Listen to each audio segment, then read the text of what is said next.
हम लोग पिछले सप्ताह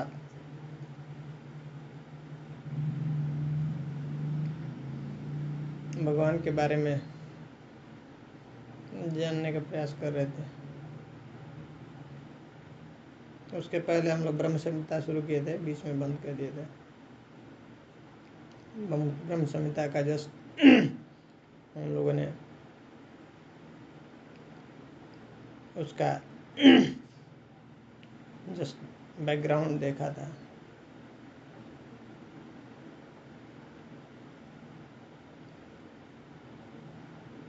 तो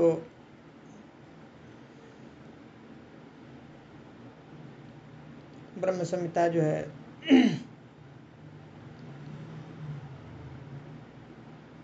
हम लोग जो है ब्रह्म मध्वा गौड़ी संप्रदाय में आते हैं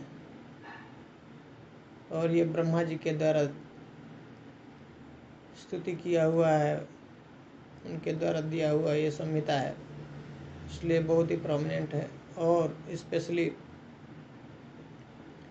ये इसमें भगवान के दिव्य रूप का और उनके धाम का जो है वर्णन मिलता है और भगवान कृष्ण की इसमें सुप्रीमेसी स्टेब्लिश करते हैं उसको। भगवान कृष्ण ही सुप्रीम है, इसलिए बहुत ही महत्वपूर्ण ये हम लोगों के लिए ग्रंथ है। महाप्रभु कहते हैं कि महाप्रभु जब साउथ यात्रा कर रहे हैं तो यात्रा करते करते जब यहाँ पे पहुँचते हैं आदिकेश्वर टेम्पल के पास, तो उनको ये वहाँ पे अपने भक्तों के साथ अच्छा बढ़िया भगवान के विषय का चर्चा कर रहे हैं। तो वहाँ पे उनको एक अध्याय मिलता है ब्रह्म संहिता का। ब्रह्म संहिता में कितने अध्याय हैं? 100 अध्याय है। एक अध्याय मिलता है, 5वां अध्याय, जो कि कहते हैं कि हम लोगों को ऐसा शोक नहीं करना चाहिए कि हमको क्यों नहीं सब मिला। फिर भी कहते हैं जीव गोस्वामी क्या कि यह अपने में कंप्लीट है। तो महाप्रभु को जब ये मिलता है तो बहुत प्रसन्न हो जाते हैं, बहुत खुश हो जाते हैं। फिर वहाँ पे दर्शन करने के बाद बहुत सारे उनको असात्विक विकार वहाँ पे प्रकट हो जाते हैं। महाप्रभु को देख करके बहुत ही आनंदमय हो जाते हैं। वहाँ से उसके बाद हो जाते हैं दर्शन करने के लिए कहाँ पे? अनंत पद्मनाभ का दर्शन करते हैं और ऐसे घूमते घूमते फिर हो जाते हैं राय रामानंद है उनके पास में। वहाँ पे ऐसे उनसे वार्तालाप होता है, बहुत चर्चा होता है।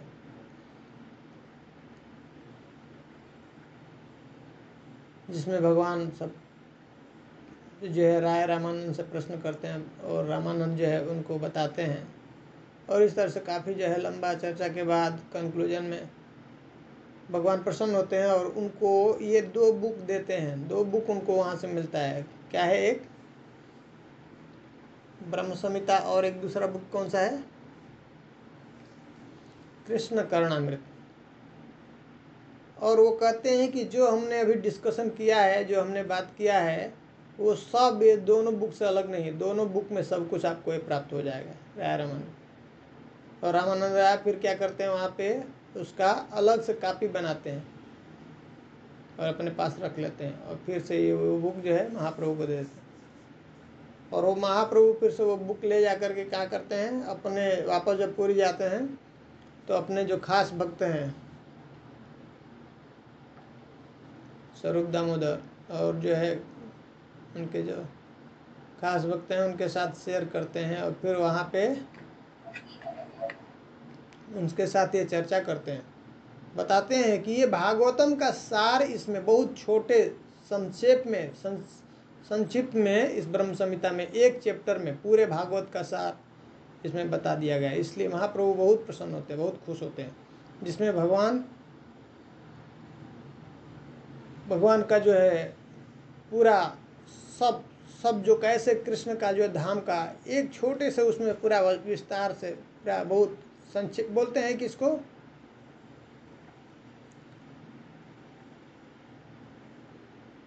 बहुत ही संक्षिप्त विवरण सब जगह को स्पर्श कर लिए, सब उसके बारे में बता दिए इस 5वें अध्याय में।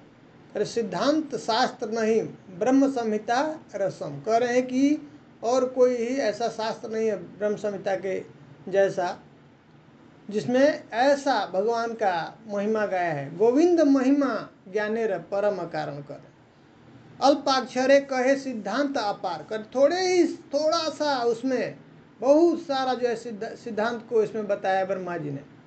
सकल वैष्णव शास्त्र मध्य अतिसार। ये कह रहे हैं कि ये सब वैष्णवों के मध्य ये बहुत ही प्रिय है, बहुत ही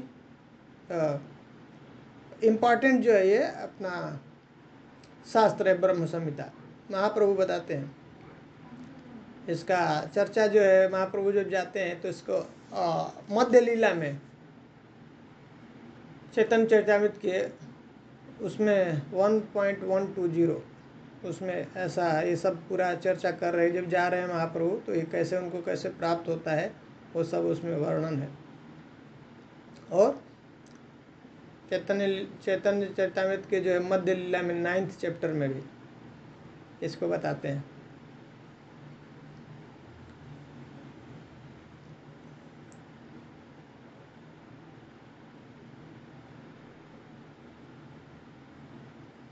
ठीक है, फिर इसको ये जो है इनको मिलता है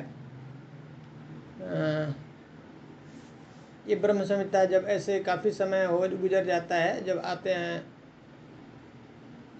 हमारे सड गोस्वामी, इसमें संजीव गोस्वामी ने इसके ऊपर ऐसा कमेंट्री किया है। और फिर वहाँ से उनका वो संस्कृत जो है फॉर्म बंगाली में और संस्कृत में ये जो है इसके ऊपर कमेंट्री लिखा है भक्ति विनोद ठाकुर ने, और वहाँ से उसको इंग्लिश ट्रांसलेशन किए हैं कौन?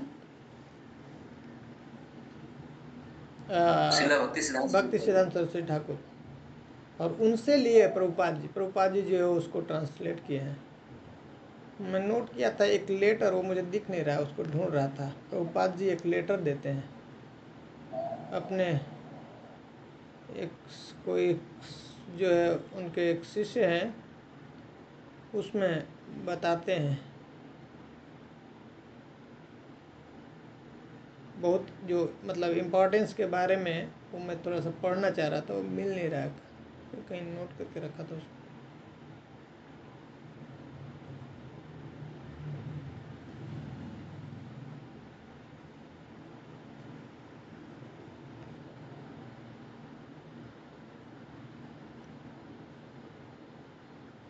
हाँ मिल गया।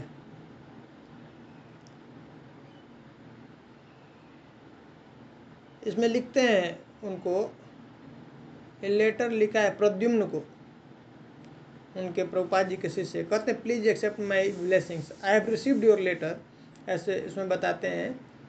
और उसके बाद कहते हैं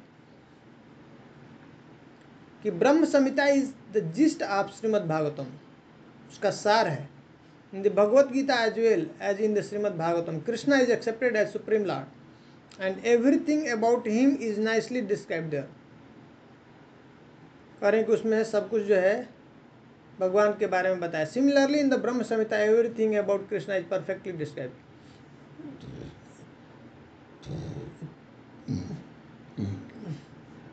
कह रहे हैं जैसे भगवद गीता श्रीमद् भागवतम में कृष्ण को सुप्रीम भगवान स्वीकार किया है, बताया है, उसी तरह से ब्रह्म संहिता में भी वैसे ही एक्सप्लेन किया है, उनको बताया।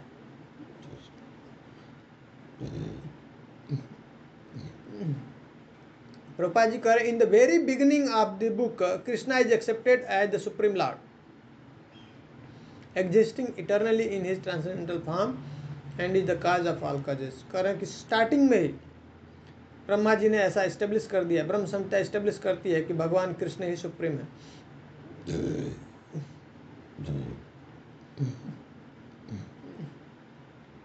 One who reads Brahma Samhita very carefully and scrutinizingly can understand everything of Krishna without any fault. सब कुछ जान सकता है अगर ध्यान से उसको पढ़ता है ब्रह्म संहिता। प्रभुपाद जी करें। And I recommend therefore that all my students read Brahma Samhita very carefully, especially because it was translated personally by my spiritual master Shrimad भक्ति सिद्धांत सरस्वती गोस्वामी महाराज। क्या कर रहे हैं कि सभी मेरे शिष्य इसको पढ़ना चाहिए हैं।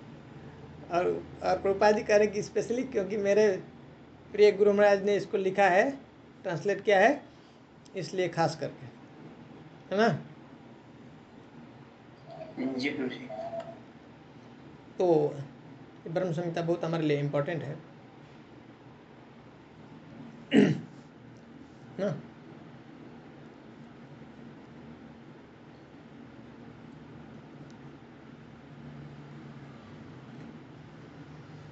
हम लोग पिछले बार देखे थे कि कैसे ब्रह्मा जी जो है, ब्रह्मा जी की कैसे उत्पत्ति होती है। गर्भोदक विष्णु से उनके नाभि से कमल का जो है नाल निकलता है और वैसे उससे उनकी उस पे कमल के फूल पे जो है बाहर आते हैं, उसके ऊपर बैठते हैं। फिर उनको समझ नहीं आता है उनकी उत्पत्ति किधर से हुई है ना। उनके मन में जिज्ञासा होता है। क्या जिज्ञासा होता है?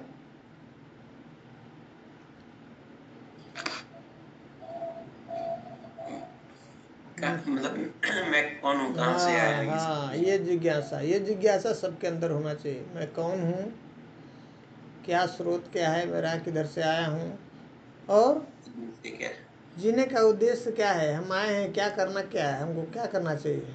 ये 3 चीज़ बहुत इम्पोर्टेंट है।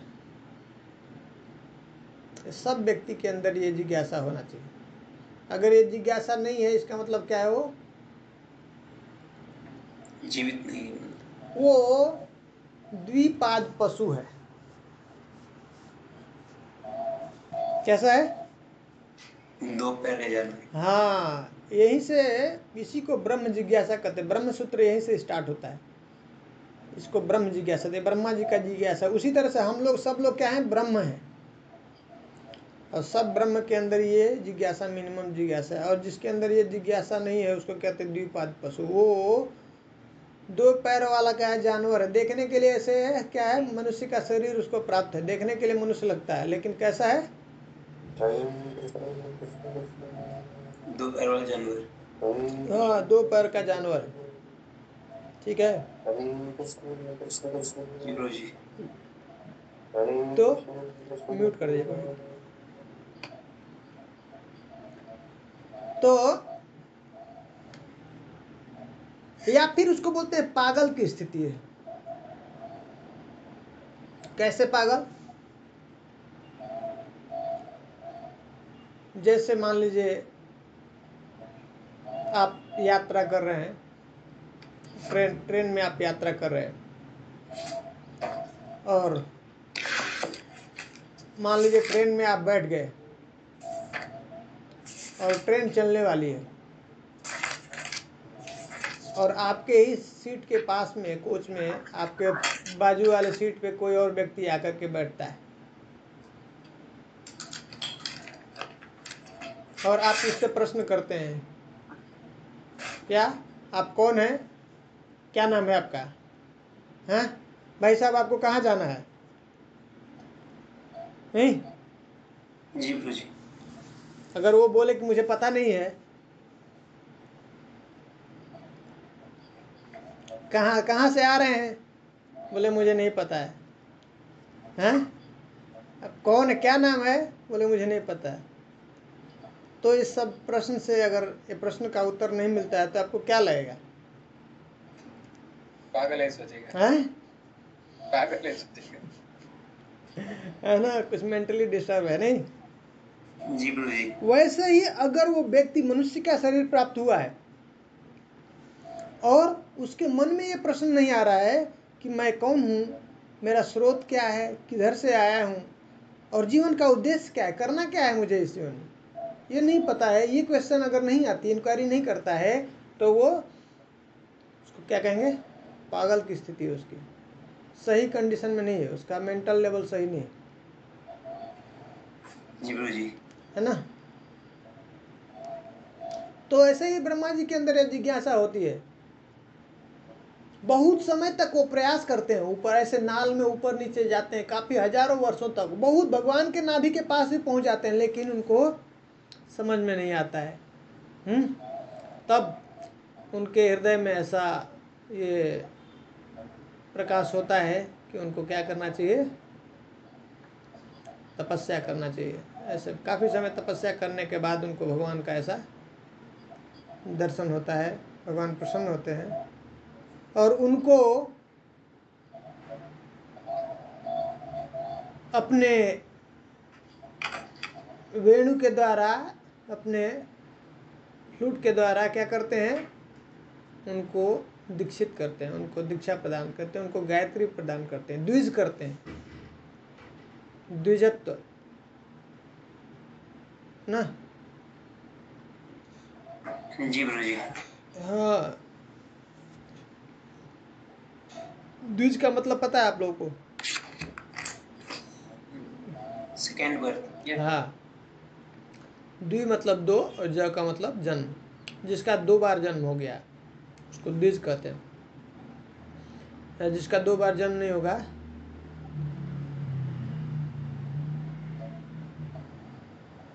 उसको द्विज बंधु कहते हैं। एक एक चिड़िया का भी 2 बार जन्म होता है, पता है आप लोगों को? यस प्रभु जी। एक बार वो अंडे के रूप में, और हाँ, उसके एक बाद अंडे बच्चे से फिर बाहर आते हैं, उसको भी द्विज कहते हैं।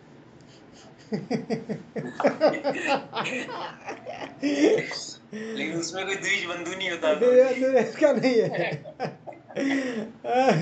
तो इसमें द्विज में क्या होता है, द्विज से आपके पास में योग्यता होती है, आपको शास्त्र पढ़ने का योग्यता, अधिकार प्राप्त होता है, शास्त्र पढ़ने का, भगवान को सेवा करने का, भगवान का अर्चन विग्रह करने के लिए, पूजा करने के लिए, उनका भगवान को भोग बनाने के लिए, ये सब आपको योग्यता प्राप्त होता है, अधिकार प्राप्त होता है, अदरवाइज नहीं कर सकते हैं। तो ऐसा ये सीड फॉर्म में होता है, सीड है, बीज है, इसी से पूरा ये गायत्री से ही क्या हुआ, पूरा प्रकाश हुआ, वेद का प्रकाश हुआ, इसी से पूरा आध्यात्मिक जगत का प्रकाश हो जाता है, पूरा भगवान का रूप, भगवान का फॉर्म, भगवान का जो धाम, सब कुछ जो है रिवील होता है। तो ऐसा काफी समय भजन करने के बाद ब्रह्मा जी को ये भगवान का स्वयं स्वरूप जो है उनका सब दर्शन होने लगा, तब ये स्तुति करते हैं ब्रह्मा जी, ब्रह्म संहिता जो हम लोग अभी पढ़ने जा रहे हैं, ठीक है। जी गुरु जी। तो पहला स्टार्टिंग कैसे करते हैं, फर्स्ट प्रभुपाद जी जैसा बता रहे थे कि फर्स्ट जो है श्लोक में ही ये भगवान की सुप्रीमेसी को एस्टेब्लिश करते हैं। भगवान स्वयं जो है, कृष्ण जो है क्या है, सुप्रीम पर्सनालिटी ऑफ गॉड है, परम जो है ना, पूर्ण पुरुषोत्तम भगवान कृष्ण, ईश्वर परमः कृष्ण, सच्चिदानंद विग्रह, अनादिरादिर गोविंद, सर्व कारण कारण। ये सबको आना चाहिए हम लोगों को। हम लोगों का ये मूल जो है क्या है, श्लोक है, ये बहुत ही इंपॉर्टेंट श्लोक है, सब लोगों को, बच्चों को ये आना चाहिए श्लोक। ईश्वर परमः कृष्ण, सच्चिदानंद विग्रह, अनादिरादिर गोविंद, सर्व कारण। क्या कह रहे हैं, ईश्वर परमः कृष्ण, है ना, सबसे जो श्रेष्ठ जो है कौन है, ईश्वर कृष्ण है। कृष्ण को बता दिया पहले ही लाइन में। सच्चिदानंद विग्रह, और उनका विग्रह कैसा है, सच्चित आनंद से बना हुआ है। अनादिरादिर गोविंद, और इस गोविंद का क्या है, कोई इनका शुरुआत और कोई अंत नहीं है। ऐसे गोविंद को क्या कहते हैं, अनादिरादिर गोविंद, सर्व कारण कारण की, यही जो है जो सभी कारणों के कारण है। ये जो है भगवान का डिफिनीशन है। एक डिफिनीशन बताया ना, पराशर मुनि भी बताया ना विष्णु पुराण में। जी प्रभु जी। क्या है वो? ऐश्वर्यस्य समग्रस्य वीर्यस्य यशस्श्रिय ज्ञान वैराग्यस्यैव सन्नम भग इतिंगना। ये भी एक भगवान का परिभाषा वो बताते हैं। और यहाँ पे भी एक परिभाषा बता रहे हैं ब्रह्मा जी, ये बहुत इंपॉर्टेंट है। ये क्या है? ये जो है जीव गोस्वामी बताते हैं कि ये परिभाष सूत्र है। ये जो ब्रह्म संहिता का क्या है? परिभाष सूत्र। परिभाष सूत्र का मतलब क्या होता है?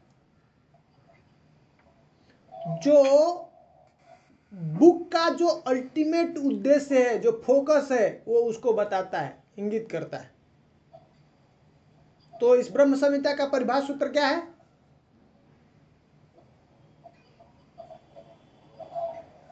ये श्लोक प्रभु जी। हाँ, ईश्वर परमः कृष्ण सच्चिदानंद विग्रह अनादिरादिर गोविंद सर्वकार। ठीक है, जी प्रभु ये जी। परिभाष सूत्र है। जो कुछ भी कहीं पे भी, जैसे ये फोकस है, ये गोल है इस बुक का। अब कहीं पे भी गाड़ी इधर से उधर, ट्रैक से इधर उधर जाती है, लेकिन वापस हमको अगर उसको चेक करना है, उसको वापस फिर इस फोकस पॉइंट पे लेके आना। समझ आ गया? जी प्रभु जी। उस तरह से हर एक बुक का ना ये परिभाष सूत्र होता है। उसी तरह से श्रीमद् भागवतम का परिभाष सूत्र क्या है? जन्मादि ये से था।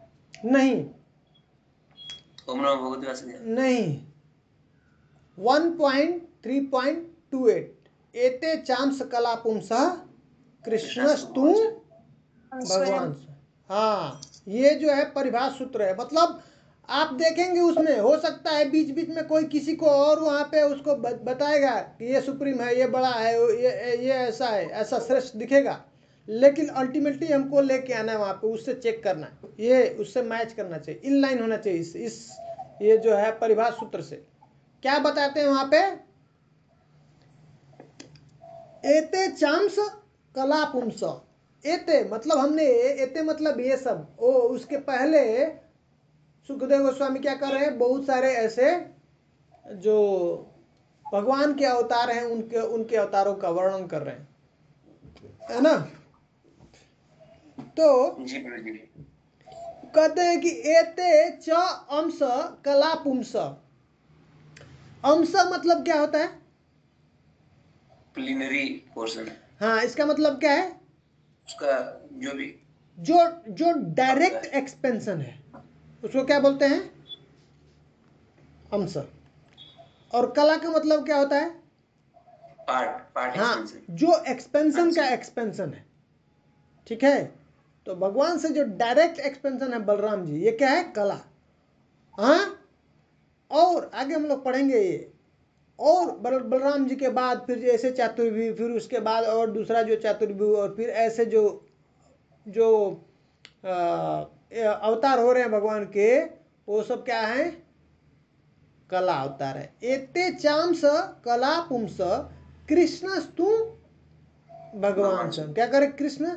आप जो है स्वयं भगवान है, आप जो अवतार नहीं है, कला और जो है अंश नहीं है। ये कृष्णा क्या है?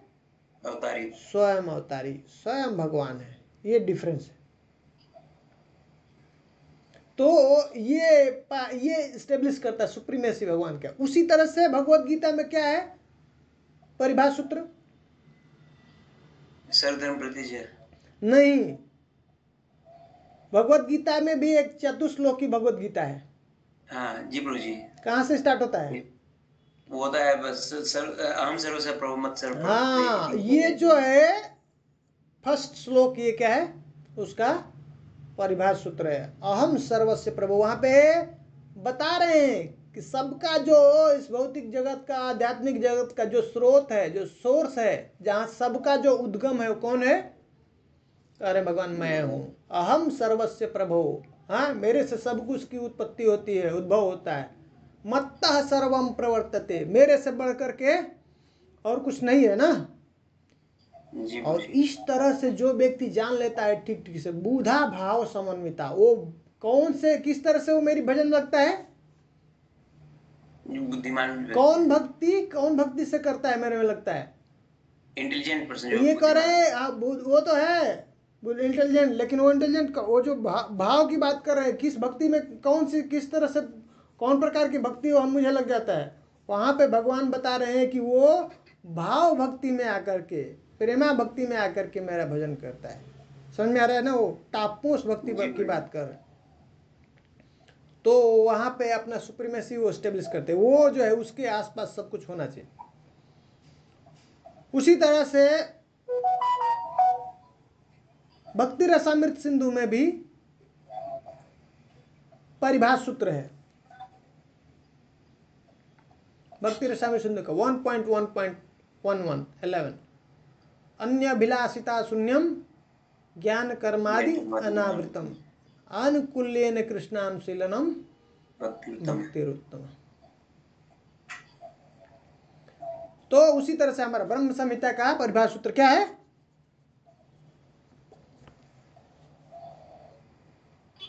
ये ईश्वर ब्रह्म कृष्ण। हाँ, ये याद रखना है हम लोगों को, ठीक है। तो ईश्वर का मतलब क्या होता है? ईश्वर का मीनिंग क्या है?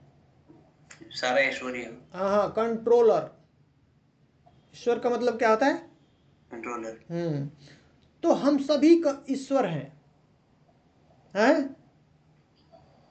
और जो है पुरुष है, व्यक्ति है जो ईश्वर है, और जो घर पे जो माताएं हैं वो क्या है? ईश्वरी है ना, वो भी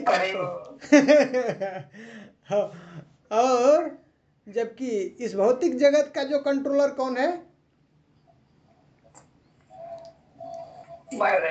हाँ, भोले बाबा नहीं है, दुर्गा देवी है, ईश्वरी है, इसको कंट्रोल करे। एक्चुअली सब पूरा डिपार्टमेंट इनको ही मिला हुआ है। किसको? देखिए, माया देवी, दुर्गा देवी है, पूरा इसको संभाल रही हैं। हाँ, लक्ष्मी देवी जो है पूरा फाइनेंस मिनिस्टर, उसका पूरा सब संभालती है, देखती हैं।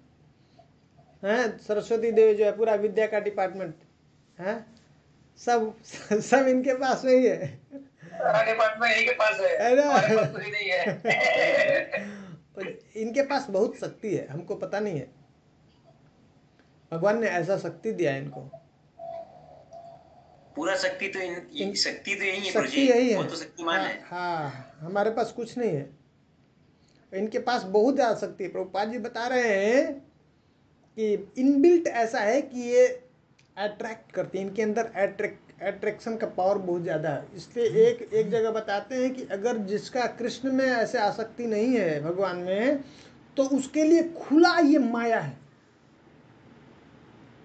डायरेक्ट जो है ना, डोरवे टू डेथ या हेल बोल रहे हैं। इतनी खतरनाक, एकदम जीता जागता जो माया का स्वरूप है, वो कौन है? स्त्री है। बहुत उनके अंदर पावर है अट्रैक्ट करने के लिए, छाया शक्ति स्त्री के अंदर है। और ये यहीं पे नहीं है, इसका कारण कहाँ पे? ये कहाँ से आ रहा है? वहीं से आ रहा है, भगवत धाम से। हाँ, तो कृष्णा मेल है, हाँ, वो भी अट्रैक्ट होते हैं। ये कहाँ से आ रहा है? ये वहां से ही आ रहा है, इसलिए वो उनको भी। लेकिन जब कृष्णा को अट्रैक्शन होना है, एक स्त्री चाहिए, तो वो अपना खुद का एनर्जी से क्रिएट करते हैं। वो कौन है? आह्लादनी शक्ति, श्रीमती राधा रानी, वहीं से आ रहा है। तो इनके अंदर बहुत शक्ति, पूरा शक्ति का जो डिपार्टमेंट है इनके पास में है। ये जो भी कुछ का चाह ले, ठान ले, ये कर देंगे, है ना। तो ईश्वर, अब ईश्वर की बात करते, ईश्वर का एग्जैक्ट मीनिंग क्या है? कंट्रोलर, वो कंट्रोलिंग। तो हमारे पास में भी कंट्रोलिंग है एक लिमिटेड लेवल पे, हमारा जितनी शक्ति है। जैसे हम, हमारे अंडर में जो भी हैं, बच्चे हैं, हाँ, वाइफ है, और जो आसपास के लोग, अगर कोई हमारे ऊपर डिपेंडेंट हैं, काम करने वाले हैं, तो हम उनको कंट्रोल करते हैं, हम उनके लिए कंट्रोलर हो गए। ऑफिस में कोई मैनेजर है, बॉस है, तो उसके अंडर में जितने लोग हैं, वो उसका कंट्रोलर है, वो कंट्रोल करता है। इसी तरह से घर से जब ऊपर उठते हैं, ऐसे समाज में आएंगे, तो कोई समाज सेवा करता है, तो उसको उसका कंट्रोलर है, प्रधान है, ग्राम का प्रधान हो गया, है नहीं, उस लेवल पे है। उससे ऊपर उठेंगे तो स्टेट लेवल पे, नहीं, कोई MP है, MLA है, ये लोग जो है उसको पूरा स्टेट को कंट्रोल करते हैं। इस तरह से ऐसे पूरा कंट्री के लेवल पे आएंगे तो क्या हो जाएगा, एक प्राइम मिनिस्टर है, प्रधानमंत्री है जो उसको कंट्रोल करते हैं, है ना। इसी तरह से अब इस कंट्री के अलावा अब सब कंट्री को कंट्रोल करने वाला है, इसके ऊपर भी जो कंट्रोलिंग है कोई है, वो कौन है, देवता है। देवता है ना, कंट्रोल करता है ना हर एक डिपार्टमेंट को। जी बोलिए। और देवताओं को कौन कंट्रोल करता है, देवताओं का हेड कौन है, ब्रह्मा जी। ब्रह्मा जी। ऐसा पूरा वो यूनिवर्स के ही कंट्रोल करते हैं, पूरा 14 प्लैनेटरी सिस्टम। लेकिन अब वो ब्रह्मा जी बताते हैं क्या, उनका ऊपर भी और कोई है, उनका भी कोई कंट्रोलर है? श्रीमद् भागवत पुराण के दूसरे स्कंद में 5वें अध्याय में नारद जी प्रश्न करते हैं ब्रह्मा जी से। क्या कहते हैं, पिताजी ऐसा देखने में लगता है कि आपके हाथ में पूरा ऐसे जैसे मुट्ठी के अंदर ऐसे आंवला नहीं होता है, वैसा आपने पूरा सृष्टि को रखा हुआ, सब पूरा कंट्रोल है, भूत भविष्य वर्तमान जो भी है सब हैं, आप ही मालिक हैं, आपसे बढ़ के कुछ है नहीं, ऐसा उनका प्रशंसा करते हैं। पर कभी कभी हम देखते हैं आप भजन करते हैं, तो आप सुप्रीम है तो फिर ये क्यों ऐसा भजन करते हैं, आप किसका भजन करते हैं? तो बहुत खुश हो जाते हैं ब्रह्मा जी, बहुत खुश होते हैं उसके प्रश्न से। कहते हैं बहुत तुमने नारद, तुमने बहुत कृपा करके बहुत अच्छा प्रश्न किया है। ऐसे जो भोले भाले व्यक्ति हैं जिनको ज्ञान नहीं, उनको यही लगता है कि मैं सुप्रीम हूँ। तुमने उनके ऊपर जो है बहुत, और हमारे ऊपर भी कृपा करके ये प्रश्न किया, बहुत अच्छा प्रश्न किया, खुश हो जाते हैं। हम लोग का जैसा होता, कोई आके कहता था कैसा, हम कोई देखने वाला नहीं है, जानने वाला नहीं है, उससे बढ़ के तो कहते हाँ हाँ मैं ही सुप्रीम। नहीं। लेकिन ब्रह्मा जी को खुशी हो रही बताने में, ये जो है रहस्य को ओपन करने में कि नहीं नहीं, जो तुम बात कर रहे हो वो ठीक नहीं है। मेरे से भी ऊपर बढ़ करके कोई और है। और बताते हैं, फिर भगवान के बारे में बताते हैं, बोलते हैं ये जो जिसको ज्ञान नहीं है वो ऐसा समझता है, जो अज्ञानी है जिसका आँख ढका हुआ है उसको वो समझता है ऐसा है, तो गलत नहीं है, लेकिन वो अज्ञान में है। इसलिए जिसको ज्ञान है फिर उसके बाद सब समझाते हैं, बताते हैं कैसे कैसे मैं कुछ नहीं किया हूँ, मैं कुछ नहीं करता हूँ, ऑलरेडी सब कुछ किया हुआ है भगवान का, मैं उसका देखभाल करता हूँ, सब बनाया हुआ है, सब क्रिएशन किया हुआ है उनका है, मैं माली हूँ एक, बस गार्डन में मैं पानी डाल करके उसको सींचता हूँ, उसको बड़ा करता हूँ, बस ऑलरेडी सब स्ट्रक्चर सब कुछ जो है उनके द्वारा किया हुआ है भगवान। फिर बताते हैं, बहुत बढ़िया से डिटेल में बताते हैं ब्रह्मा जी। तो ब्रह्मा जी बताते हैं यहाँ पे क्या है, ब्रह्मा जी को हमको देखते हैं कि ब्रह्मा जी की भी उत्पत्ति हो रही है, उनका भी कोई कंट्रोल, उद्गम है, सोर्स है, कहाँ पे है, किससे आते हैं,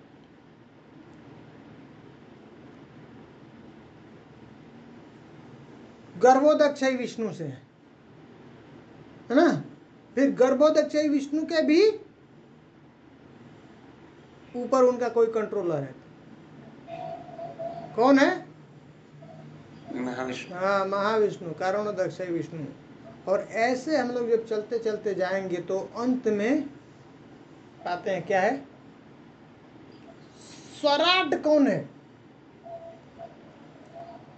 जिसके पीछे अब और कोई उसका सोर्स नहीं है, उसका अब कोई कंट्रोल नहीं, वो कंप्लीटली इंडिपेंडेंट है, वही भगवान हो सकता है। ये डिफिनेशन समझ में आ रहा है? जी बोलिए। इसी को कह रहे हैं, पहले ही स्टार्ट किया तो बोलते हैं जन्मादि यस्य यतोन्वयादि तरतस् चार्थेषु अभिज्ञ स्वराट। स्वराट वो एक ही व्यक्ति है, परम स्वतंत्र, उसके इसलिए चैतन्य चैतन्य कहते हैं ना,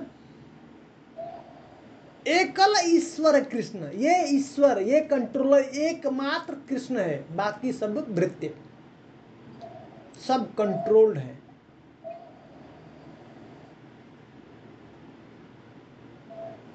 तो ऐसे जब हम आगे बढ़ते जाते हैं तो अंत में पहुंचते हैं कृष्ण के पास, ऐसा व्यक्ति के पास जिसका और उसके पीछे और कोई सोच नहीं, उसका और कोई कंट्रोल है, वो जो कंप्लीटली इंडिपेंडेंट है। हाँ, उसके ऊपर और कोई सत्ता नहीं है, वो फ्री है, इंडिपेंडेंट, वो जो चाहे जैसे चाहे कर सकता है, बाकी सब कंट्रोल है, उसके इशारे से चलते हैं।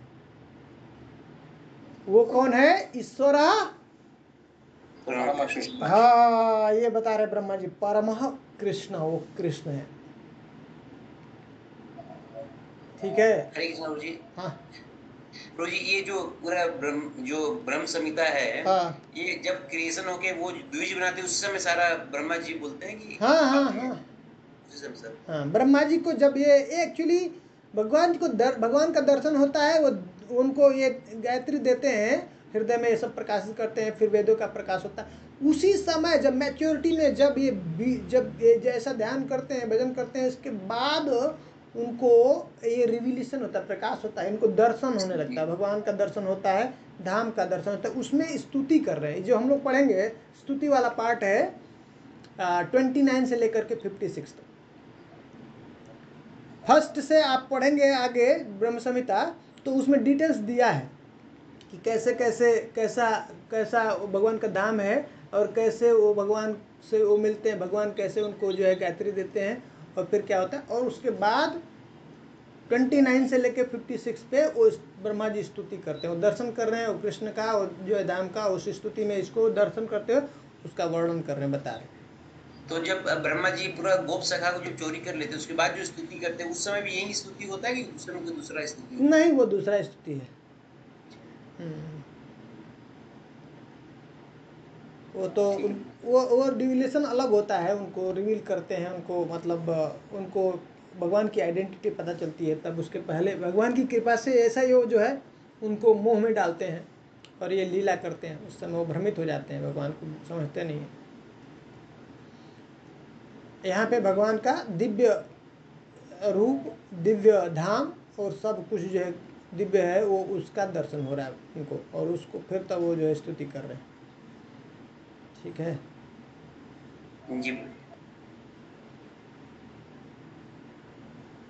तो ईश्वर परमः कृष्ण सच्चिदानंद विग्रह। कृष्णा, कृष्णा का मतलब क्या है? कृष्ण का मतलब बहुत सारा मीनिंग है। कृष्ण, कृष्ण का मतलब क्या है? कृषि भी होता है, कृष्ण से कृष्ण। हाँ, क्री मतलब क्री धातु, आकृष्ट, वो जो आकृष्ट करता है अपनी ओर खींचता है, इसलिए कृष्णा का मतलब है क्या है? ऑल अट्रैक्टिव, वो सब सर्व आकर्षण, सब चीज को अपनी ओर आकर्षित करते हैं।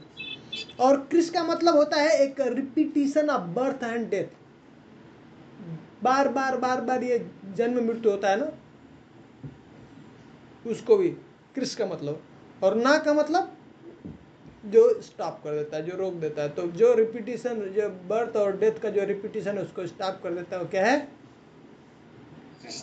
कृष्ण। ईश्वर परमः कृष्ण सच्चिदानंद विग्रह। कैसा उनका विग्रह है? एक भगवान का कैसा है? रूप है, फॉर्म है। हाँ, ये बहुत बड़ा प्रॉब्लम है। अगर जो कोई परंपरा से कनेक्टेड नहीं है, परंपरा से नहीं सुनता है, तो उसके लिए भगवान के बारे में जानना बहुत मुश्किल है। कल्पना करता रहता है कि भगवान का कोई रूप नहीं है, ऐसा कोई एक फॉर्म है, कोई ऐसा कुछ, ऐसा कोई शक्ति है, वो उसके मन में ऐसे बहुत सारे ऐसे चलते रहते हैं चिंताएं, लेकिन उसको क्लियर पिक्चर नहीं, कुछ पता नहीं क्लियर क्या है। प्रभुपाद जी की कृपा से, ऐसे आचार्यों की कृपा से हम लोगों को ये एक एक क्लियर चीज पता हो पा रहा है, एकदम बिल्कुल क्लियर है ही नहीं। 98% 99% जो परंपरा में नहीं है, सीरियसली जो बुक्स को नहीं पढ़ रहे हैं, सीरियसली जो नहीं फॉलो करेंगे परंपरा को, तो उनको ये अंडरस्टैंडिंग पे आना कि भगवान एक कोई व्यक्ति है मानना पूरा विश्वास के साथ में बहुत मुश्किल है, बहुत मुश्किल है। बहुत मुश्किल है। इसलिए तो कह रहे बहुनाम जन्मनाम अन्ते ज्ञानवान माम प्रपद्यते वासुदेव सर्वमिति स महात्मा सुदुर्लभ। बहुत दुर्लभ है ऐसा महात्मा जो इस स्थिति पे आ जाए कि वासुदेव सर्वमिति। बहुनाम जन्मनाम अन्ते, बहुत जन्मों के बाद वो यहाँ पे पहुंचता है, स्टेज पे आता है। ज्ञानवान माम, तब मेरा ऐसा कोई बुद्धिमान व्यक्ति है तब मेरी शरण में आता है। साधारण नहीं है यहाँ पे जो पहुंचा है, बहुत जन्म ऐसा है उसने स्ट्रगल किया है तब जाके यहाँ पे आया। बहुत बड़ी कृपा है भगवान की हमारे ऊपर। ये क्लैरिटी हो जाना ये कि वासुदेव ही सब कुछ है, सब महात्मा सुदुर्लभ। ऐसा महात्मा मिलना इस संसार में बहुत दुर्लभ, बहुत दुर्लभ, बहुत। ऐसा कोई अगर महात्मा है जो जानता है कि कृष्ण ही सब कुछ है, वो कौन है? साधारण व्यक्ति नहीं है। भगवान क्या कर रहे हैं? वो महात्मा है। आप सब महात्मा हैं।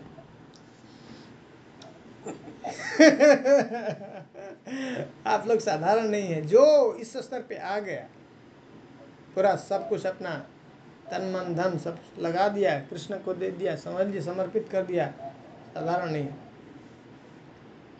है ना। तो रूप है एक भगवान का, एक फॉर्म है, बता रहे हैं, वो देख रहे हैं, ब्रह्मा जी देख करके बता रहे हैं कि मेरे भी पीछे कोई एक पर्सन है, मेरा भी स्रोत है। ईश्वर परम कृष्ण सच्चिदानंद विग्रह। अब ये कैसा है उनका विग्रह, ये इंपॉर्टेंट है।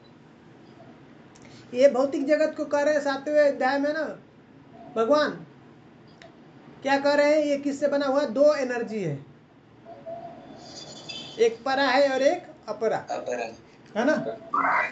भूमिरपनलो वायु खम्मनो बुद्धिरेव च अहंकार इत्यम में भिन्ना प्रकृति अष्टधा।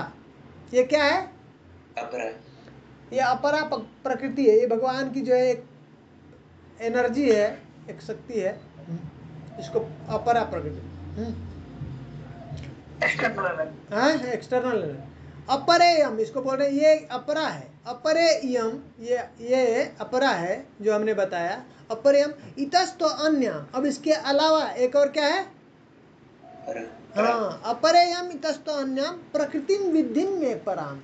इससे परा प्रकृति भी एक और है। हाँ, इससे हटकर वो क्या है? उसका नाम जीवभूत महाबाहो या ये दम धारते। जब वो जीव है, जीवा को क्या कह रहे हैं? वो परा प्रकृति है, परा है, श्रेष्ठ है इससे, प्रकृति से, अपरा से। लेकिन क्या करे? जीवभूत महाबाहो या ये दम धारते जगत। ये इसके ऊपर अपना कंट्रोलिंग नेचर के कारण उसको, उसके ऊपर जो कंट्रोल करना चाहता है, स्वामित्व जमाना चाहता है, आधिपत्य जमाना चाहता है, इसके वजह से क्या करता है? वो इस संसार में फंस जाता है और इसलिए उसको संघर्ष करना पड़ता है। तब माया पकड़ती है उसको। माया ऐसे नहीं पकड़ती है। हैं? ऐसे कोई व्यक्ति गलत कार्य नहीं किया है तो ऐसे आराम से धड़ल्ले से जा सकता है, बिना निडर जो है पुलिस डिपार्टमेंट के अंदर घुस जाएगा, थाने के अंदर, कोई प्रॉब्लम नहीं, उसको नहीं पकड़ता है पुलिस, नहीं। उसी तरह से जो व्यक्ति भगवान के शरण में है वो ऐसे फ्रीली घूम सकता है, उसको माया नहीं पकड़ सकती है। किसको पकड़ लेती है? जो भगवान के शरण में नहीं है, जो माया का भोग करना चाहता है। ऐसे कहती है ठीक है आ जाओ।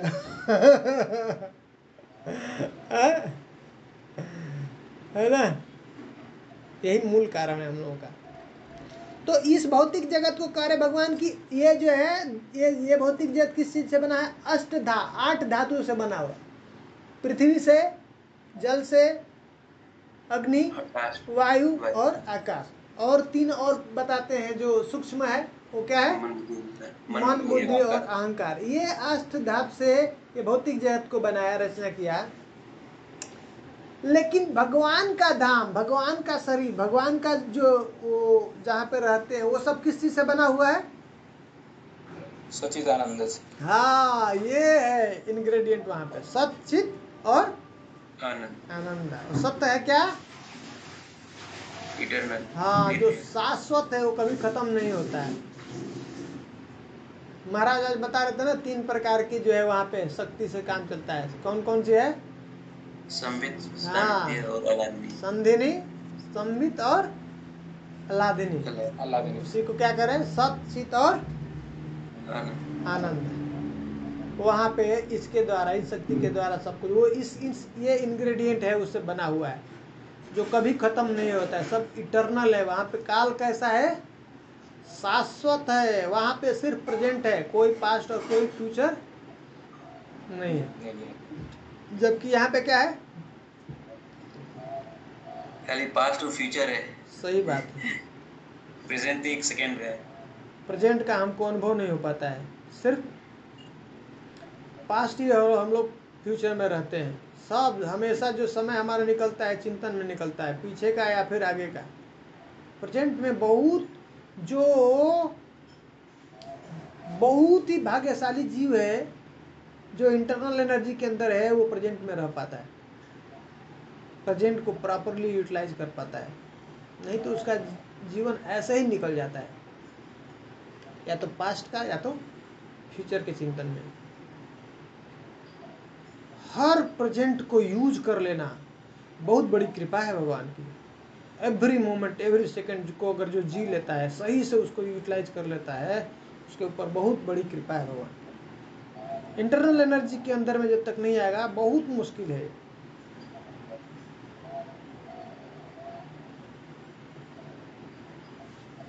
पास्ट और फ्यूचर तो गुरुजी एक तरह से इल्यूजन ही हो गया देखा जाए तो, खाली भ्रमित करने के लिए। इल्यूजन ही है ना, तो ये भौतिक जगत तो इल्यूजन ही है। नहीं बना के पास्ट फ्यूचर का क्या इल्यूजन ही है? ये इल्यूजन क्रिएट किया, ये इल्यूजन है और कुछ नहीं है। आप भजन करने के बाद जब सेल्फ रियलाइज होते हैं तो उसको क्लियर पता चल जाता है ना, मैटर और स्पिरिट क्या है, अलग अलग है उसका। तो फिर मैटर में उसको इंटरेस्ट नहीं रहता ना, वो समझ में आता है इल्यूजन बहुत बड़ा इल्यूजन है। यही तो माया। जैसे कृष्णा पर डिपेंडेंस हुआ वैसे तो फ्यूचर खत्म। हाँ, फ्यूचर का सोच तो तुरंत खत्म। वही तो, डिपेंडेंस ये हो गया। पूरा इल्यूजन है ना, पूरा इल्यूजन है माया और कुछ नहीं। माया मतलब कंप्लीट इल्यूजन, बहुत पावरफुल इल्यूजन। कहती है ना कुंती महारानी, प्रार्थना कर रहे हैं ना, बहुत बड़ा जो है पर्दा है, माया का पर्दा है। ये पर्दा तब तक नहीं हटता है जब तक कृष्ण के हम शरण में नहीं जाते हैं। कृष्ण के शरण में जाएंगे, जब एक बार पर्दा हट गया तो आपको क्लियर दिखता है ये संसार पूरा क्या है, पूरा इल्यूजन है, पूरा माया है, पूरा। हाँ, पूरा पूरा कुछ नहीं और उसके अलावा। तब अब उसको, अब एक एक सेकंड उसके लिए बहुत वैल्यूएबल हो जाता है। फिर वो नहीं वेस्ट कर सकता है, बर्बाद कर सकता है, उसको यूज करता है।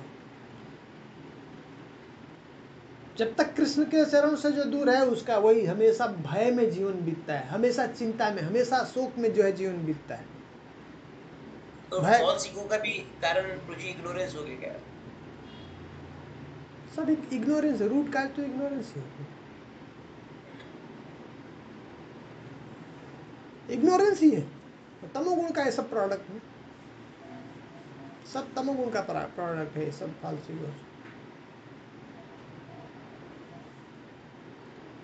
इग्नोरेंस है। तो शाश्वत है, वहां पे शाश्वत है, वहां प्रेजेंट रहता है, कभी फ्यूचर पास नहीं है। जो ऐसे ही समय चल रहा है, जो जहां पे है वैसे ही है।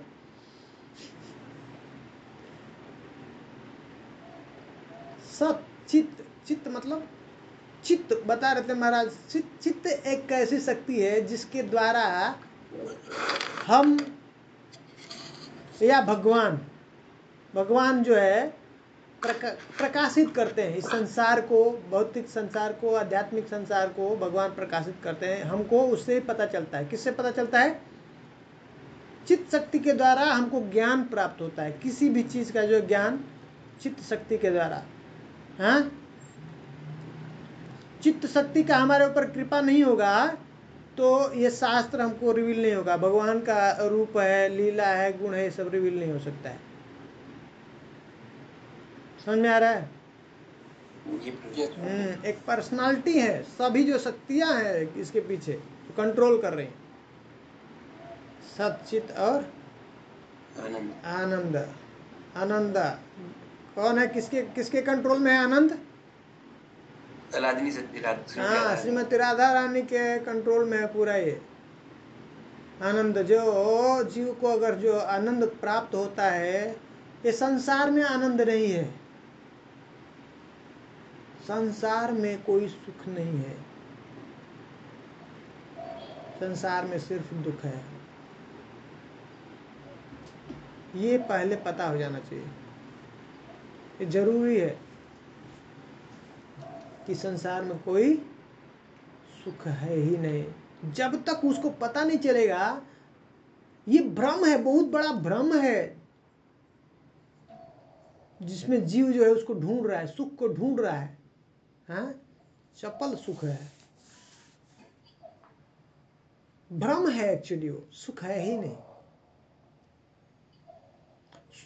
सुख का आनंद लेना है, आनंद अनुभव करना है, तो एक्सटर्नल इंटरनल एनर्जी के संपर्क में आना है। जब तक उसके संपर्क में नहीं आएंगे, तब तक हमको आनंद का अनुभूति नहीं हो सकता है। आनंद क्या है, एक्चुअल आनंद जो प्राप्त करना है, सही में सच्चा सुख चाहिए, जो जीव को जो तृप्त करने वाला है, जीव को जो आत्मा को जो तृप्त करेगा, तभी तृप्त होगा जब तक वो आह्लादिनी शक्ति के संपर्क में नहीं आएगा। जब तक उसकी कृपा नहीं प्राप्त होगी, तब तक वो उसको आत्मा की तृप्ति नहीं हो सकती है। ये सब मनोरंजन है, मन तक का ही है जो कुछ भी होता है इस संसार में। संसार का सुख वैसा ही है, चपल सुख है, उससे तृप्ति। आत्मा ये करोड़ों करोड़ों करोड़ों करोड़ों ऐसे जन्म लेगा, मरेगा, उसको सुख नहीं प्राप्त हो सकता है। ये चल रहा है, भोग त्याग कर रहे हैं। प्रभुपाद जी बता रहे हैं, समझा रहे हैं ना, भक्ति रसायन सिंधु में बताते हैं। चपल सुख कहते हैं। ये कैसा रस है,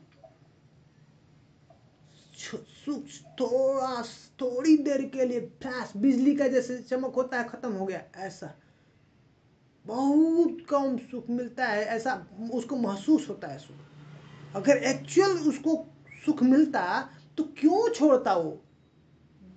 8 दिन जो है, 6 दिन काम करता है, बिजनेसमैन है, ऑफिस में जो जाके व्यक्ति काम करता है, 2 दिन सोचता है अभी फेड अप हो गया बाबा, अब थोड़ा मैं इस दूर होना चाहता हूँ, रेस्ट लेना, थोड़ा कहीं बाहर जाके थोड़ा चेंज करना चाहता हूँ, फिर खत्म हुआ, वापस फिर से वही।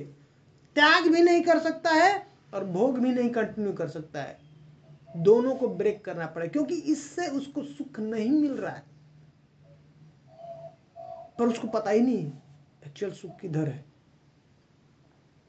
इसलिए ये ऐसा चल रहा है, करोड़ों जन्मों से चल रहा है। भोग करता है, फिर त्याग करता है, फिर भोग करता है, त्याग करता है। जो भगवान बता रहे हैं उसको ध्यान से समझना है, और सही बोल रहे हैं, कुछ गलत नहीं बोल रहे हैं। दुखालयम अशाश्वतम, मतलब ये है दुख, दुख ही है यहाँ पे, सुख नहीं है। तो एक्चुअल में हमको आनंद चाहिए, ये भौतिक जगत में रहते हुए हमको, अगर हमको आनंद चाहिए उसका, हाँ, आत्मा को हम चाहते हैं एकदम तृप्त करना, तो एक ही है उसका। क्या करना है हमको? भगवान की आह्लादिनी शक्ति है, उनका शरण में आना है हमको। वो पोषण करती हैं, वो हम भक्तों का पोषण करती हैं, वही भगवान को आह्लादित करते हैं, उनको प्रसन्न करते हैं। प्रहलाद महाराज का क्या नाम है? प्रहलाद। प्रहलाद का मतलब जो प्रकृष्ट रूप से आह्लाद प्रदान करते हैं, हैं, वो प्रहलाद है।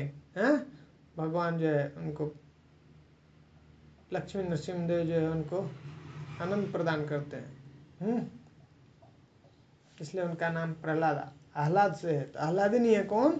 श्रीमती राधा रानी। तो वो भौतिक, वो आध्यात्मिक जगत, इस वहाँ पे कोई क्लेश नहीं है, इससे वंचित है वो स्थान। सिर्फ वहाँ पे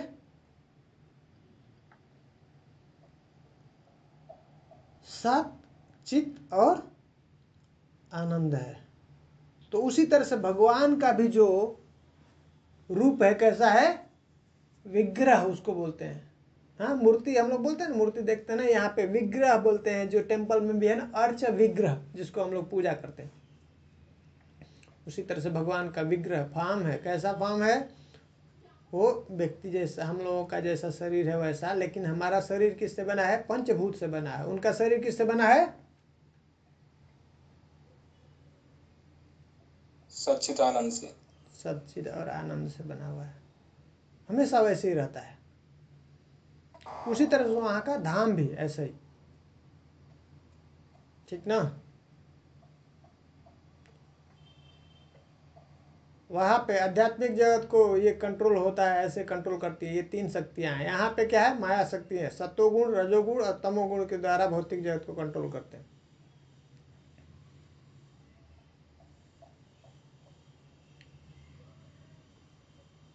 ईश्वर परमः कृष्ण सच्चिदानंद विग्रह अनादिर आदिर गोविंद। अब जिसका कोई सोर्स नहीं है, कोई उसका स्टार्टिंग पॉइंट नहीं है। अगर किसी का कोई स्टार्टिंग पॉइंट है, इसका मतलब उसको क्या कर देंगे? हम रिजेक्ट कर देंगे। क्या बोलेंगे? वो भगवान के डिफिनेशन में नहीं आता है। हाँ, हाँ, फिर वो भगवान नहीं हो सकता है, सुप्रीम पर्सनालिटी नहीं हो सकता है। भगवान हो सकता है लेकिन सुप्रीम नहीं होगा। हाँ, भगवान एक ही है, दो नहीं। सुप्रीम जो है एक ही होगा। सुप्रीम एक होना बहुत जरूरी है, नहीं तो शरणागति नहीं होगी ना। दो एक समान जो पावरफुल होंगे तो फिर किसका शरण लेगा व्यक्ति? एक कोई ऐसा व्यक्ति होना चाहिए जो सुप्रीम हो, जिसके हम शरण में जा सकते हैं। नहीं, दो बॉस हो जाए अगर सेम उसके, तो आप किसका फॉलो करेंगे? एक उसके ऊपर होना चाहिए ना, कि कुछ कभी क्लैश होता है तो हम उसके पास में जाएं, उसका सुने। समझ में आ रहा है? जी गुरु जी। ये इम्पोर्टेंट है। मेरे भैया है, बहुत साल पहले, 8 साल पहले, उनको ऐसे प्रश्न कर रहे थे, पूछ रहे थे।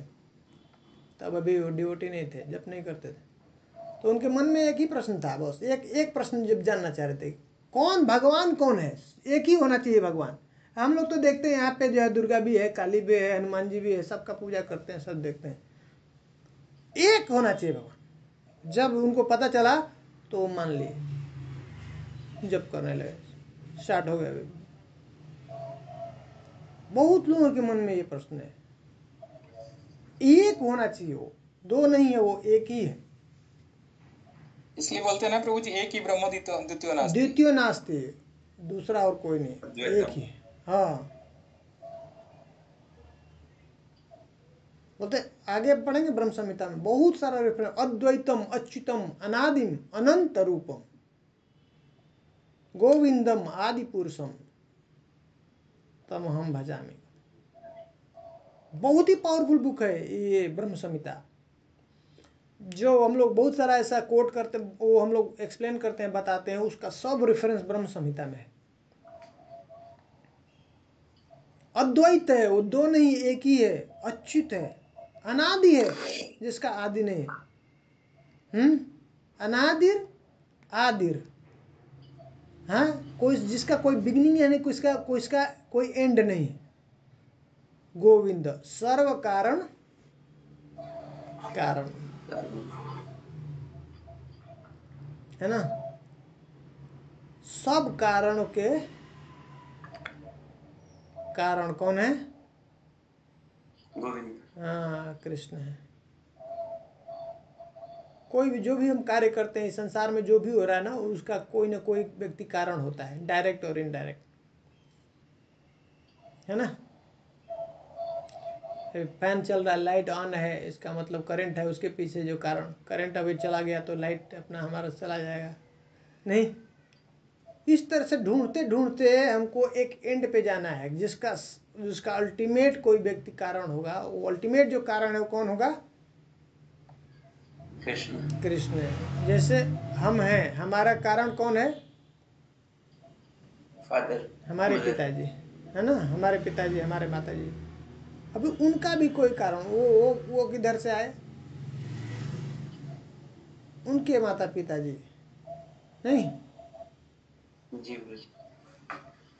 कितना कंफ्यूजिंग है ना, बाहर का भी जो टीचिंग है।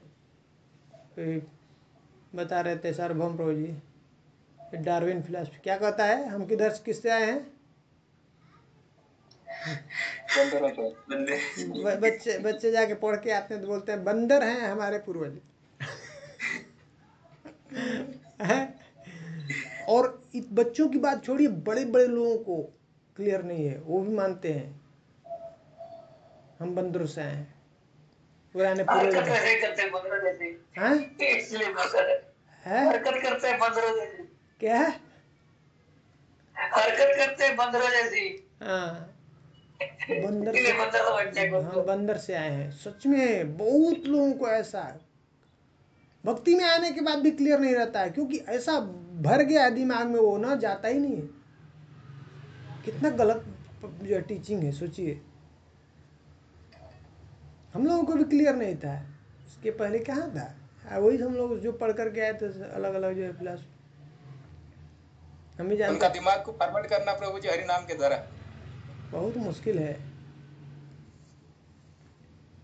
प्रभुपाद जी की बहुत कृपा है, बड़ी कृपा है कि ये सब हम लोगों को ऐसा ज्ञान, क्लियर ज्ञान पता चल पा रहा है। बहुत मुश्किल है। तो इस तरह से हमारे पिताजी, उनके पिताजी के उनके पिताजी, ऐसे ऐसे हम अगर जाएंगे देखेंगे तो भी पता चलेगा क्या है कि अल्टीमेट कोई एक व्यक्ति होना चाहिए हमारा सोर्स, पर्सन होना चाहिए ना। हमारे पिताजी कैसे होना चाहिए? अल्टीमेटली जो हमारा सोर्स है वो कौन होना चाहिए? व्यक्ति होना चाहिए, नहीं है ना? जी तो वो अल्टीमेट जो काज है, अंतिम जो कारण है वो कौन है? गोविंद। कृष्ण है, हाँ, गोविंद है। तो यहाँ पे पहले श्लोक में ही ये पूरा जो भगवान का जो जो वो क्या क्या उसके अंदर होना चाहिए क्वालिटी, उसको सेट कर रहे हैं। ब्रह्मा जी बता दिए उसको। ईश्वर परमः कृष्ण, हाँ, सच्चिदानंद विग्रह, अनादिरादिर गोविंद, सर्व कारण कारण। समझ में आ गया ये ना? जी गुरु जी। अब ब्रह्म संहिता अगर किसी के पास में है तो ओपन कर सकते हैं, उसमें 29 वाला श्लोक हम लोग एक बार चर्चा कर सकते हैं थोड़ा उसके बारे में। एक मिनट। हाँ, जी गुरु जी। 20 ब्रह्म संहिता है ना? मेरे पास है, निकालता हूँ, एक मिनट। हाँ, एक मिनट मैं भी सर्च करता हूँ।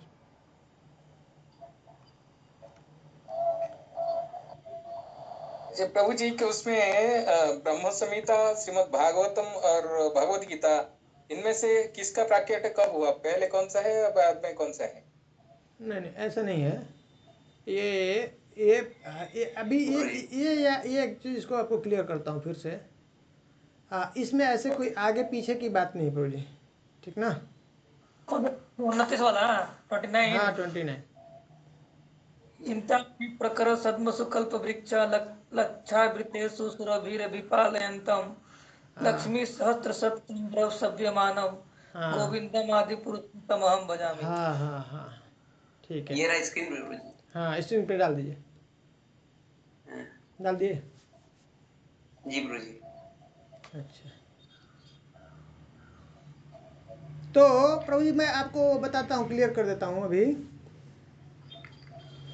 कि ये हमेशा याद रखिए कि ये शाश्वत है। समझ रहे हैं? यस प्रभु जी। ये कोई भी जो शास्त्र है ना, भगवत गीता, श्रीमद् भागवत पुराण, वेद, उपनिषद, ये क्या है? शाश्वत है। शाश्वत, हमेशा हमेशा। जैसे क्या है? जीव शाश्वत है, हैं? यस प्रभु जी। है ना? प्रकृति शाश्वत है, हैं? काल शाश्वत है, भगवान शाश्वत है ना? वैसे ही ये शास्त्र क्या है? शाश्वत है। हाँ, ये भगवान की वाणी है ना, भगवान का श्वास से इनका उदय हुआ है ना। वेद उदित होता है। तो भगवान का ये पार्ट है, हिस्सा है। अब ये क्या होता है, ये और सब युगों में रिटन फॉर्म में नहीं होता है, रिटन की जरूरत नहीं होती है। जैसे ब्रह्मा जी को लिख करके नहीं बताना पड़ा। ब्रह्मा जी जो जब सुनाए ये ब्रह्मा जी को भगवान ने बताया भागवत पुराण, तो 4 श्लोकों में ही सुना दिया भागवत पुराण को। चतुश्लोकी जो है श्रीमद् भागवत पुराण है ना। वैसे ही भगवत गीता भगवान ने सुनाया, उसको 45 मिनट में सुना दिया। ठीक है, उनको याद भी हो जाता है, उनको समझ में भी आ जाता है, वो कन्विंस भी हो जाते हैं। हम लोग का बहुत डिग्रेड स्टेज है, इसलिए व्यासदेव जो क्या किए, उसको लिखित फॉर्म में डाले। कलयुग में वो लिखित में बनाए, रिटन में किया। उसके पहले रिटन में नहीं है, शास्त्र रिटन में नहीं कहीं। श्रुति सुन लिया, उनको सब याद हो गया, सब समझ में आ गया। श्रुति और स्मृति। हाँ, श्रुति और स्मृति, बस समझ गए। यस प्रभु। हाँ, सब है उसी समय में है। ये वेदा जो गायत्री दिए, रिवील किए, वो था, ऑलरेडी था, ऑलरेडी है, भगवान है। उसी तरह से ये शास्त्र वेद सभी हैं उनके साथ में। उन्होंने क्या किया, उसको उनके हृदय में प्रकाशित किया, हृदय ब्रह्मा जी को। समझ में आ रहा है। यस प्रभु। फिर ब्रह्मा जी के हृदय में जब वो ऐसे किए, तो फिर उसी से पूरा उद्गम हुआ, वेद का उद्गम हुआ। वो जो है बीज रूप में है गायत्री। जैसे बीज को सींचते हैं उसको, तो क्या होगा, धीरे धीरे धीरे धीरे वो बड़ा होगा, हाँ, पेड़ बन जाएगा। उसी तरह से ये बीज रूप में जो मंत्र है, उसके बाद क्या होता है, हमारे हृदय में ये सब प्रकाशित हो जाएगा चित्त शक्ति के प्रभाव से। चित्त हमेशा है ना हमारा, सब चित्त और आनंदा, हमने देखा ना। तो ये इटर्नल है, समझ रहे हैं। यस प्रभु। हाँ, उसका अलग अलग रूप में ये प्रकाश है। तो वैसे अगर देखेंगे तो ये भागवत पुराण जो है बाद की रचना है। जैसे पुराणों की रचना कर रहे थे, तो उसमें बाद में पुराण रचना किया, फिर पुराणों को फिर से उसने रिवाइज किया व्यासदेव ने। सुना ना, कथा सुना भागवत पुराण में। वो भागवत पुराण लिखा, ऐसे ऐसे पुराणों की रचना की, वेदों की रचना किया, उपनिषदों का रचना किया व्यासदेव ने, ऐसे पुराणों की रचना किया, लेकिन संतुष्ट नहीं हुए। तो तब उनको डांटा आकर के, उनके गुरु जी को पता चला, नारद जी को। तो बोले तुमने क्या किया है सब, हाँ, जो तुमको ठीक से लिखना चाहिए, जो ग्लोरीफाई करना चाहिए कृष्ण को, तो तुमने ग्लोरीफाई ही नहीं किया। तो फिर से उन्होंने रिवाइज किया।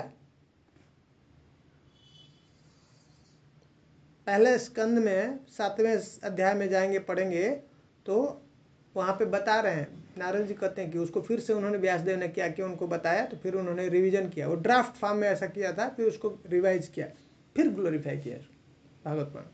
तो ये, और उसके बाद ये पंचम वेद है, क्या, महाभारत की रचना किया। किसके लिए, और सब जीवों के लिए,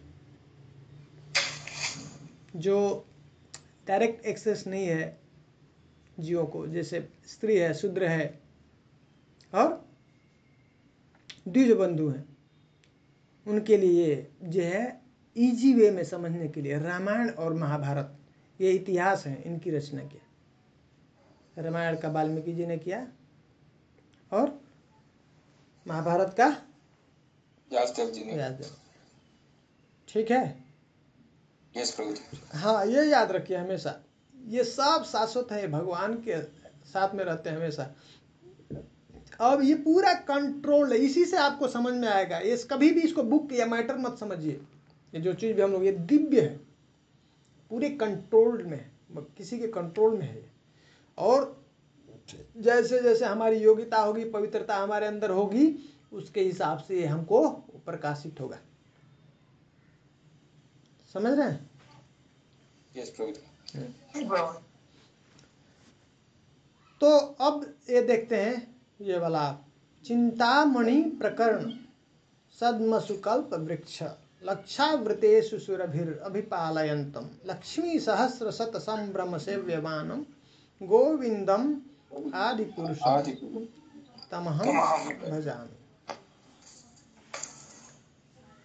तो इसमें जो है बता रहे हैं कि कैसे वहाँ भगवान का कैसा धाम है। चिंतामणि प्रकरण सद्मसुकल्प वृक्ष कैसा है वहाँ का, ये वहाँ का जो कुछ भी प्रकरण चिंतामणि रूप में है। जो वहाँ का जो धाम है, जो भूमि है, यहाँ पे भूमि है ना, ये पत्थर है, हाँ?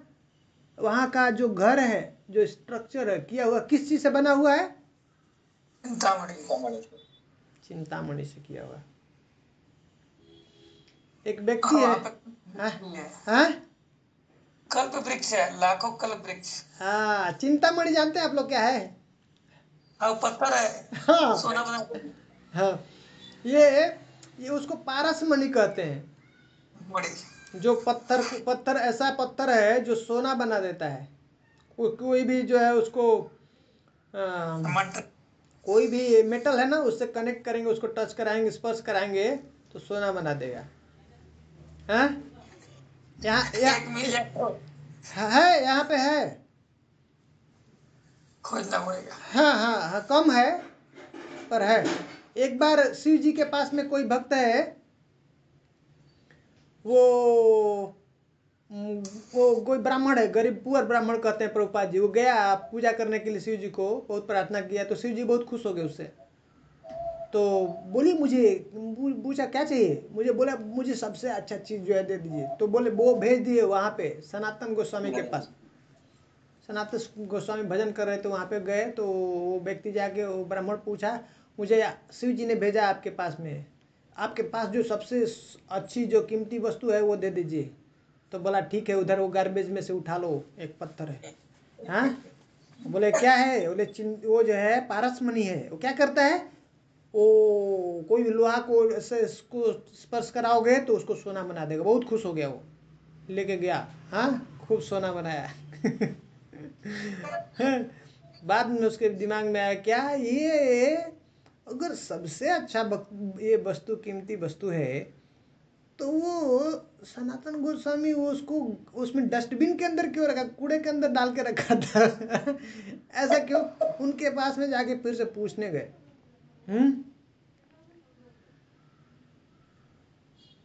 तो क्या कहा उनके पास, अगर देखिए आपके पास में अगर ये सबसे कीमत वस्तु था तो आप उसको कूड़ेदान में क्यों रखे थे? इसका मतलब आपके पास इससे भी कोई ऐसा कीमती चीज जरूर है। तो बोले हाँ है। आपने छुपा के रखा है? हाँ, बोला हाँ है। तो बोले तब फिर मुझे दीजिए। तो बोले तुम रेडी हो क्या लेने के लिए? बोला हाँ रेडी है बिल्कुल। तो बोले अगर रेडी हो तो क्या करो, तुम ये पत्थर को पहले जाके उसमें यमुना जी में फेंक के आओ, हाँ, फिर मैं तुमको देता हूँ। ले जाके वो यमुना जी में फेंक के आ गया, हाँ। और तब उनको बुला करके बैठ करके क्या किया सनातन गोस्वामी ने, हरि नाम दिया। हाँ, ये दीक्षा दिया उनको, बिठा करके हरे कृष्ण हम तो दिया। बोलो ये लो, हरे कृष्ण कृष्ण कृष्ण हरे हरे, हरे राम राम राम हरे हरे हरे। हैं? तो बोला ये क्या है?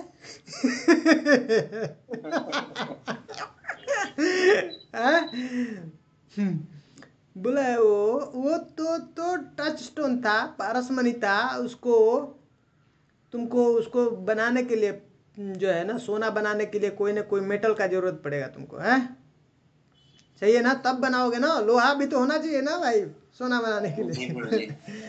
लेकिन ये कैसा, ये जो तुमको दिया हूं ये हरे कृष्ण महामंत्र, ये क्या है? चिंतामणि है। ये खुद डायमंड है। चिंतामणि, चिंतामणि मतलब क्या है? ऐसा मणि है, मतलब जो चिंता करेंगे, मन में जो इच्छा करेंगे वही दे देगा, वही दिला देगा। ये समझ में आ रहा बात? हैं? जी प्रभु जी। इसलिए भानु महाराज आज बता रहे थे पद्म पुराण से, क्या करें? नाम चिंता मणि कृष्ण। कृष्ण का नाम कैसा है? चिंता नाम चिंतामणि कृष्ण चैतन्य रस विग्रह। ये कैसा है नाम? चैतन्य रस विग्रह है, अरे पूर्ण शुद्ध है, नित्य मुक्त अभिन्नत्व नाम नामिन, नाम और नाभि में कोई भेद नहीं है, नित्य मुक्त है और पूर्ण शुद्ध है। तो ये नाम क्या है? चिंतामणि है। जो भी चिंता करेंगे तो क्या होगा? प्राप्त हो जाएगा, हमको मिल जाएगा। तो कैसा है?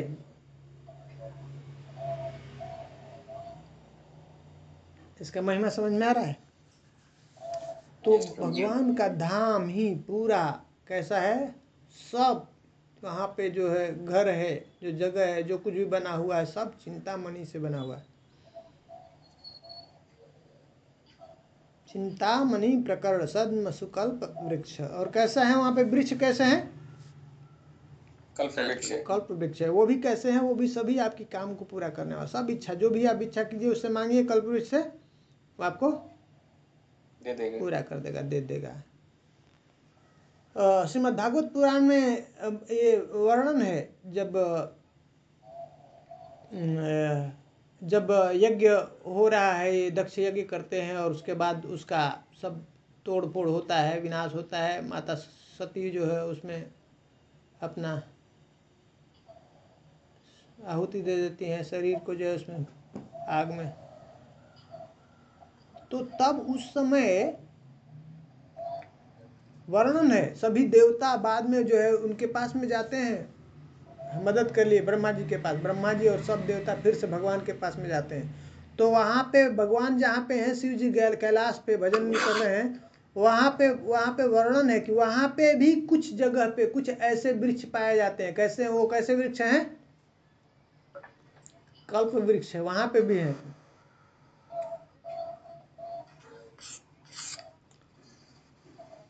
लेकिन यहाँ पे कैसे हैं? सब लक्षावृतेषु,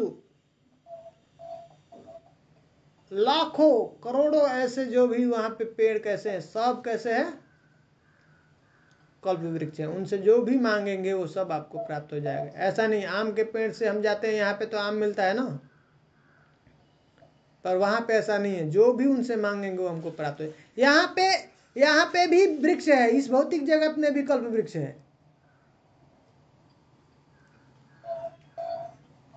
महाराज एक बार कथा बता रहे थे कि एक व्यक्ति है, ऐसे ही जंगल में चला गया, काटते काटते लकड़ी वहाँ पे, और एक पेड़ के नीचे पहुँच गया। वो पेड़ कौन सा था? कल्प वृक्ष था। और वहाँ पे काटते काटते उसका कुल्हाड़ी टूट गया। तो वो सोच ही रहा था कि अभी क्या करेंगे, कैसे हमारा कटेगा अभी सब लकड़ी। तो सोच रहा था काश एक और मेरे पास में ऐसा कुल्हाड़ी आ जाता। तब तक एक कुल्हाड़ी आ गया और ऐसे सोच रहा था कि थक गया हूँ, ऐसा कोई काट देता तो और अच्छा रहता। तो उसके हाथ से कुल्हाड़ी निकल करके अपने आप फटाफट जो है कटने लगा लकड़ी सब है। फिर बोला सब रेडी हो गया, कट गया। तो बोला अभी बांध देता, अच्छा इस गट्ठर को बना देता तो अच्छा था। हैं करते करते अभी क्या है, उसको भूख लग गई, खाने का इच्छा कर रहा। तो बोला था खाने के लिए कुछ मिल जाता तो कितना अच्छा होता। तो खाने के लिए भी बढ़िया व्यंजन उसके सामने आ गया है। इतना खाया कि खा के उसको क्या हो गया, नींद ही आ गई और सो गया। सोने के बाद जब उठता है तो क्या होता है, रात हो जाती है। डर लगता है, रात होता है तो डर लगने लगता है। तब उसके वो दिमाग में पहले क्या आता है, बाबा इस जंगल में कहीं कोई शेर ना हो आके मुझे खा ना ले फिर शेर आता है और उसको खा जाता है। तो इसमें एक चीज सीखने के लिए है। क्या सीखने वाली बात है कि यहाँ पे भी कल्प वृक्ष है, लेकिन कल्प वृक्ष हो भी जाए, मिल भी जाए, तो उसमें सावधानी क्या है? इसमें क्या खतरा क्या है? लोभ है प्रभु जी। अगर आपके पास में कंट्रोल नहीं है आपके ऊपर, मन के ऊपर, हैं, अब प्रॉपरली आप गाइडेड नहीं है तो क्या कर सकते हैं, आप मिसयूज कर सकते हैं, अपना नुकसान कर सकते हैं। आपको पता नहीं है इस कल्प वृक्ष से क्या मांगना है, वो सब कुछ आपकी सब इच्छा को पूरी कर सकता है, लेकिन आपको ही पता ही नहीं है कि क्या मांगना है, तो क्या होगा, हम अपने लिए खतरा, नुकसान हो जाएगा। नुकसान कर सकते हैं अपना। इसलिए ये नाम क्या है, चिंतामणि। इस संसार में है, फ्रीली अवेलेबल है, साधारण नहीं है, लेकिन बहुत सावधानी से गाइडेंस में ये नाम को करना है, और कुछ उससे मांगना है, कुछ भी नहीं मांगना, वो कुछ भी समर्थ है देने के लिए, कुछ भी जो मांगेंगे वो प्राप्त करा देगा। नाम समझ में आ रहा है? यस प्रभु। हाँ, बहुत सतर्क रहना है। जब नाम कर रहे हैं, क्या चिंतन चल रहा है वो पूरा हो जाएगा। बहुत सतर्क होना, नाम जब कर रहे हैं ना तो क्या चिंतन चल रहा है, चिंतन बहुत संभाल के करना है, नहीं तो उस समय जो भी इच्छा करेंगे, जो चिंता करेंगे, वो सब पूरा हो जाएगा। लक्षावृतेषु सुरभिर अभिपालयन्तम। और वहाँ पे क्या करते हैं भगवान, कैसे, वहाँ के धाम के बारे में बताया, वहाँ पे वृक्षों के बारे में बताया कि सब वृक्ष कल्प वृक्ष हैं, और भगवान वहाँ पे कैसे गायों को क्या करते हैं, पालन करते हैं। सुरभि, गायों का नाम क्या है, सुरभि, अभिपालयन्तम, उनका पालन करते हैं। तो सुरभि क्या है, ये भी कैसी गाय है, ये भी कामधेनु है। वहाँ की गाय कैसी है, कामधेनु। कामधेनु, मतलब उनको जो भी मांगेंगे ना वो आपको प्रदान करेगी, प्रदान कर देगी। वहाँ की एक बेटी आई है यहाँ पे भौतिक जगत में, उसकी क्या नाम है, सुरभि की बेटी है नंदिनी। नंदिनी का कथा सुने हैं आप लोग? नहीं प्रभु जी। वशिष्ठ जी है ना, वशिष्ठ जी के पास में ये था, एक गाय थी नंदिनी, और ऐसे ऐसे जंगल में ऐसे घूमते घूमते एक बार भूल के रास्ते चले जाते हैं उनके पास में, ये विश्वामित्र अपने पूरा सैनिकों के साथ में। तो तब विश्वामित्र या सहस्त्रार्जुन? हाँ, सहस्त्रार्जुन, सहस्त्रार्जुन अलग है, सहस्त्रार्जुन जो है अलग है, वो उनका है, वो जगदम्नि है ना, जमदग्नि मुनि है ना, उनका है वो, उनके जो बेटे हैं परशुराम जी, वो भी ऐसा ही है कहानी, लेकिन ये जो है अलग है। ओके प्रभु। हाँ, वो भी वैसे ही है, वो भी उनकी भी गाय वो लेना चाह रहे थे। यहाँ पे भी ये विश्वामित्र जो है जब जाते हैं ऐसे अपने सैनिकों के साथ में, तो उनको बोलते हैं आप थोड़ी देर में आप फ्रेश हो करके नहा करके आप आइए, फिर उसके बाद खाने का हम व्यवस्था करते हैं। तो वो सोच रहे होते हैं क्या कि जंगल में खाना पीना ये खिलाएंगे। हाँ, जब खाना आया तो वो दंग हो गए, बोले ये इतने लोगों के लिए इतने कम समय में इतना सुंदर व्यंजन हमने भी अपने जो है राज्य में ऐसा कभी खाया नहीं, कहाँ से आपने बनवाया, कैसे बनवाया? तो बोले ये हमारे पास में एक नंदिनी है ना, उसको जो भी कहते हैं वो सब ऐसा सुंदर आपको बना करके सब दे देती है।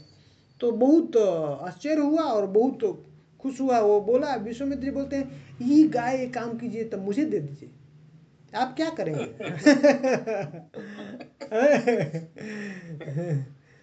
तो बोले नहीं, ये गाय को हम नहीं दे सकते हैं, ये हमारी बेटी के समान में है। तो बोले ये कैसा ब्राह्मण है, इसको लोभ है, गाय के प्रति इतना आसक्ति है, नहीं दे रहा इसको। अपने सैनिकों को बोले जबरदस्ती इसको ले लो, लेके चलो। तो नंदिनी रोने लगती है, बोलती है उनको कि देखो मैं आपकी बेटी के समान हूँ, आपके सामने ऐसा मुझे लोग लेके जा रहे हैं, आप मेरी रक्षा कीजिए। तो बोले मैं ब्राह्मण हूँ, मैं तो लड़ाई नहीं कर सकता इनके साथ में, अब तुम चाहिए तो तुम अपना रक्षा कर सकती हो। बस इतना बोलने का देर था, वो तुरंत अपने एक आर्मी रेडी कर दी, बना दी, अपना तुरंत पैदा किया। अब फिर उसके बाद वो इनके दोनों में जो है, इनके जो सैनिक हैं उनके साथ लड़ाई हुआ, और सब लोगों को मार के उनको भगा दिया, सब भाग गए, है ना। देख सकते हैं उसको, उस पर भी है हमारा यूट्यूब में डाल करके एक कहानी। तो तो ये इधर भी है ऐसा जो कामधेनु है, हमारी जो भी इच्छा चाहिए वो सब पूरा कर सकती है। लक्ष्मी सहस्र शत सम ब्रह्म सेव्यमानम, और लक्ष्मी कैसी हैं? सहस्र शत, मतलब हजारों, 100,000 जो है वहाँ पे लक्ष्मियाँ, ऐसे लक्ष्मी जी हैं संब्रह्म सेव्यमानम, और बहुत ही आदर से, बहुत ही रिस्पेक्ट से भगवान की सेवा कर रही हैं लक्ष्मी। जो गोपियाँ हैं, लक्ष्मी यहाँ पे क्या बोल रहे हैं? गोपियों को सेवा करने के लिए ऐसे रेडी है। ऐसे ऐसे गोविंदम आदि पुरुषम तब हम भजामी, ऐसे गोविंद को मैं क्या करता हूँ? प्रणाम करता हूँ, भजन करता हूँ। ठीक है, तो आज के लिए हम लोग यहीं पे बंद करेंगे।